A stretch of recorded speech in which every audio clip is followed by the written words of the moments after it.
Obi-Wan Kenobi episode 3. Wow. The show went from here, episode 1 and 2, to here. It was amazing. I enjoyed it like everything. Yeah, there was a couple things that I was like, but for the most part, it's taking the show for me where it needs to go. We needed to see Darth Vader. We got Darth Vader. There was that real creepy shot where Ewan McGregor, Obi-Wan, was having these flashbacks, and he saw like Anakin in his robes, his old robes, and it was, like the last time he had seen him. And it was creepy. That was the thing about the episode. It was very creepy, scary, if you will. When Darth Vader showed up, I mean, come on. I'm not talking about when he was with Reva. Love that James Earl Jones's voice is back. He's like 91, 92 or something like that. And whatever they can do with him, keep recording.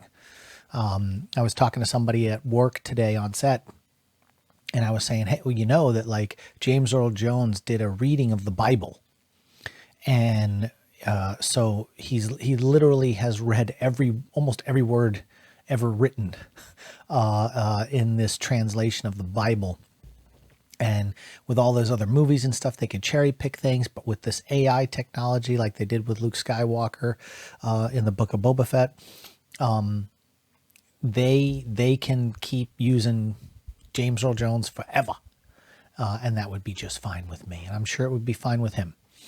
And so loved everything.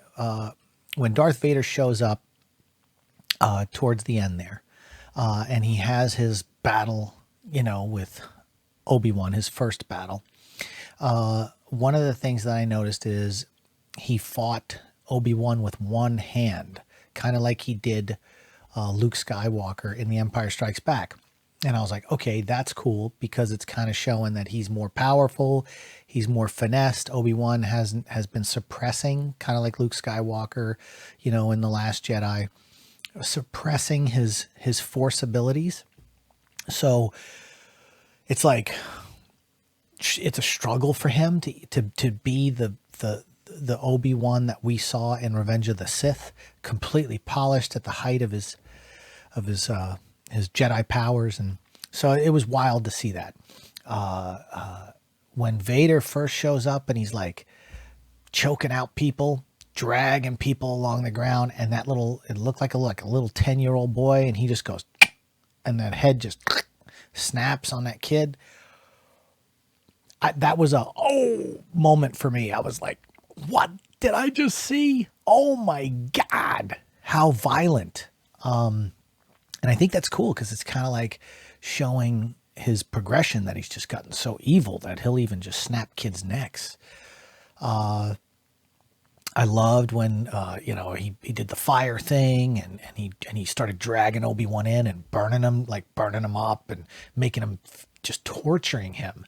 And then the fact that he was like, I'm going to keep doing this. You're not going to die right now, buddy. I'm going to keep torturing you. It's going to be a long, painful death. Just amazing stuff to see Vader like this. Yeah, I mean, I absolutely loved it. I thought it was great. So I will say I have one little Now, I know that Hayden is in the Darth Vader costume, for pretty much. Maybe like they did with The Mandalorian. There's a couple of different people in Vader, depending on what kind of stunts and stuff that he does. But for the most part, I believe it's Hayden. And the thing is, and they kind of got this a little wrong, even though in Rogue One, the Darth Vader was amazing in that, and even in the hallway scene. But they've yet to, and I feel like Hayden should have studied just a little bit more, the walk of Dave Prowse, because it's an iconic walk. There's a hop to it, a small little hop to it as and when you watch all the other Star Wars movies, you watch Darth Vader walk around, and it's Dave Prowse, minus when some of the sword stuff's going on, it's a stunt actor, like in Empire Strikes Back and everything. They haven't been able to capture that, and I just wish they would keep Darth Vader's walk and strut the same way. If it doesn't have, it's not a deal breaker by any means, but it's definitely missing. You know, and even though Hayden is bigger in the Darth Vader suit, he's not filled it out like Dave Prowse was a bodybuilder. And he was a big guy, and Hayden is a little thin, and that's okay because it's still 9 more years has to pass before they meet in A New Hope. I get it, it's cool. Again, not a deal breaker. The only other thing that's kind of been just a little off for me is the score. I'm missing like the Imperial March, or like when that Darth Vader theme, like in Empire Strikes Back, when Darth Vader's got the lightsaber and he kind of puts it down and all these things start pulling off the wall, going at Luke, and breaks the window and Luke goes flipping out. There's a missing element to Darth Vader's score, and we may not get it. I don't know. But again, not a deal breaker. I think the episode as a whole is great. Young Leia's great. Everyone's great. All the little nods to all the other little things. And we're finding out that there's other Jedis that are still alive. It's just, man, I can't wait for the next episode. So, what did you guys think? That neck snap? That was so good. Wow. Darth Vader is back. This episode of Obi-Wan Kenobi elevated everything. All the Inquisitors, everybody's rocking and rolling. What did you guys think? Let's talk about it in the comments section, and we'll see you on the next one.